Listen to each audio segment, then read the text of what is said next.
কন্যাশ্রী প্রকল্পের বিষয়টা তোমরা প্রত্যেকেই জানো। তোমরা অবগত কন্যাশ্রী K1 সম্পর্কে, কন্যাশ্রী K2 সম্পর্কে। তবে তোমরা কি জানো কন্যাশ্রী K3 রয়েছে? কারা পাবে এই কন্যাশ্রী K3? কন্যাশ্রী K3-তে আবেদন করার নিয়মটি কী রয়েছে, কিভাবে তোমরা আবেদন করবে?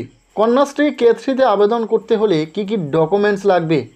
আর সবচেয়ে মূল বিষয় যেটা রয়েছে, কন্যাশ্রী K3-তে আবেদন করলে কত টাকা পাওয়া যাবে।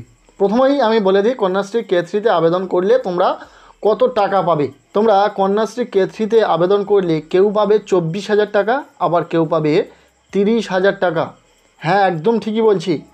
এবং 100% এই টাকাটি তোমার ব্যাঙ্ক অ্যাকাউন্টে আসবে, ঠিক যেমনভাবে তোমরা স্কলারশিপ পাও। তাই জেনে নাও এই কারা এই কন্যাশ্রী K3-তে আবেদন করতে পারবে এবং কন্যাশ্রী K3 সম্পর্কে সমস্ত তথ্য। কন্যাশ্রী একটি প্রকল্প যেখানে কন্যাশ্রী K1, কন্যাশ্রী K2 প্রতিটা ছাত্রীকে দেওয়া হয়। কন্যাশ্রী K3 সবাইকে দেওয়া হয় না। এটা শুধুমাত্র যারা কলেজ পাশ করে পোস্ট গ্র্যাজুয়েশন করছে, অর্থাৎ মাস্টার্স করছে, তারাই পাবে। ওকে, আশা করছি ক্লিয়ার। তোমরা যারা ইউজি কমপ্লিট করে পিজিতে অ্যাডমিশান নিয়েছো, অর্থাৎ আন্ডার গ্র্যাজুয়েশন কমপ্লিট করার পর পোস্ট গ্র্যাজুয়েশনে অ্যাডমিশান নিয়েছো, সেই সমস্ত প্রতিটা ছাত্রছাত্রী এই কন্যাশ্রী K3 পাবে। এবার জেনে নেব কন্যাশ্রী K3-তে আবেদন করার জন্য একটা শর্ত রয়েছে। সেই শর্তটা কি? তোমরা যারা আন্ডার গ্র্যাজুয়েশনে 45% মার্কস নিয়ে পাস করেছো, অর্থাৎ তোমাদের আন্ডার গ্র্যাজুয়েশন লেভেলে মিনিমাম 45% মার্কস নিয়ে পাস করে থাকলে তোমরা পোস্ট গ্র্যাজুয়েশনে অ্যাডমিশান নিয়েই কন্যাশ্রী K3-তে আবেদন করতে পারবে। আশা করছি ক্লিয়ার। প্রত্যেকেই পাবে, কেউ বাদ যাবে না, প্রতিটা ছাত্রী পাবে। আবেদন করতে হবে স্বামী বিবেকানন্দ স্কলারশিপের অফিসিয়াল ওয়েবসাইট থেকে।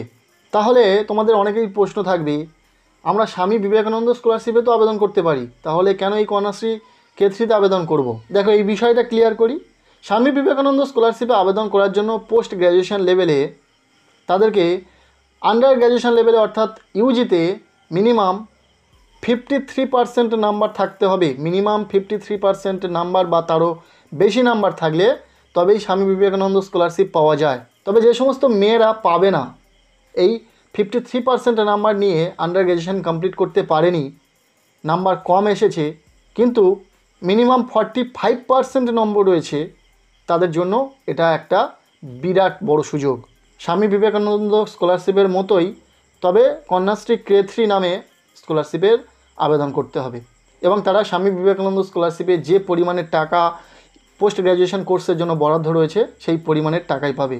অর্থাৎ আর্টসে পড়াশোনা করলে 24,000 টাকা পাবে, কমার্স নিয়ে পোস্ট গ্র্যাজুয়েশনে অ্যাডমিশান নিলে 24,000 টাকা পাবে এবং যারা সায়েন্স নিয়ে অ্যাডমিশান নেবে তাদের বছরে 30,000 টাকা দেওয়া হবে। একদম সেম যেভাবে স্বামী বিবেকানন্দ স্কলারশিপে আবেদন করতে হয় সেইভাবেই তাদেরকে কন্যাশ্রী K3-তে আবেদন করতে হবে এবং ওই স্বামী বিবেকানন্দ স্কলারশিপের অফিসিয়াল ওয়েবসাইট থেকেই। সব কিছু সেম, সব কিছুই স্কলারশিপের মতোই, তবে নামটা দেওয়া হয়েছে কন্যাশ্রী K3, শুধুমাত্র ফিমেল ক্যান্ডিডেটদের জন্য যারা পোস্ট গ্র্যাজুয়েশনে পড়াশোনা করবে। স্বামী বিবেকানন্দ স্কলারশিপের আবেদন শুরু হলেই তোমরা এই কন্যাশ্রী K3-তে আবেদন করতে পারবে।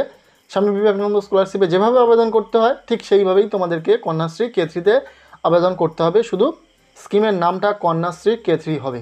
সামান্য একটু ডিফারেন্স রয়েছে স্কলারশিপে আবেদন করার ক্ষেত্রে এবং কন্যাশ্রী K3-তে আবেদন করার ক্ষেত্রে।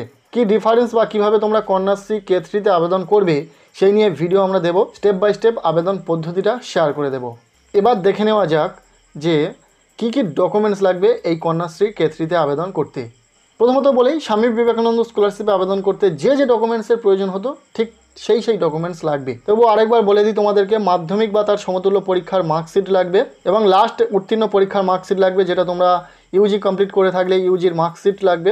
নেক্সট লাগবে অ্যাডমিশন রিসিপ্ট, অর্থাৎ বর্তমানে যে তোমরা পিজি কোর্সে অ্যাডমিশন নেবে পোস্ট গ্র্যাজুয়েশনে সেখানকার অ্যাডমিশন রিসিপ্ট লাগবে। ইনকাম সার্টিফিকেটটি তোমাদের জন্য লাগবে না, যেটা বলা হচ্ছে নট অ্যাপ্লিকেবল ফর কন্যাশ্রী। লাগবে ডোমিসিয়াল সার্টিফিকেট হিসাবে আধার আইডি, ভোটার আইডি, রেশন কার্ডের মধ্যে যে কোনো একটি, এবং লাগবে scan copy of bank passbook, যেখানে ব্যাংকের পাসবুকের প্রথম পাতায় অ্যাকাউন্ট নম্বর এবং আইএফএসসি কোড যেন মেনশন থাকে। সো এই কটি ডকুমেন্টস তোমাদের প্রয়োজন রয়েছে কন্যাশ্রী K3-তে আবেদন করার জন্য। সো কন্যাশ্রী K3 সম্পর্কে ফুল ডিটেলস ডিসকাস করে দিলাম। কেমন লাগলো ভিডিওটি অবশ্যই কমেন্টের মাধ্যমে জানিও। ভিডিওটি ভালো লেগে থাকলে লাইক করে দাও, আমাদের এই চ্যানেলে নতুন হলে এই চ্যানেলটিকে সাবস্ক্রাইব করে রাখো, আর পারলে ভিডিওটি বন্ধুদের সাথে শেয়ার করে দিও।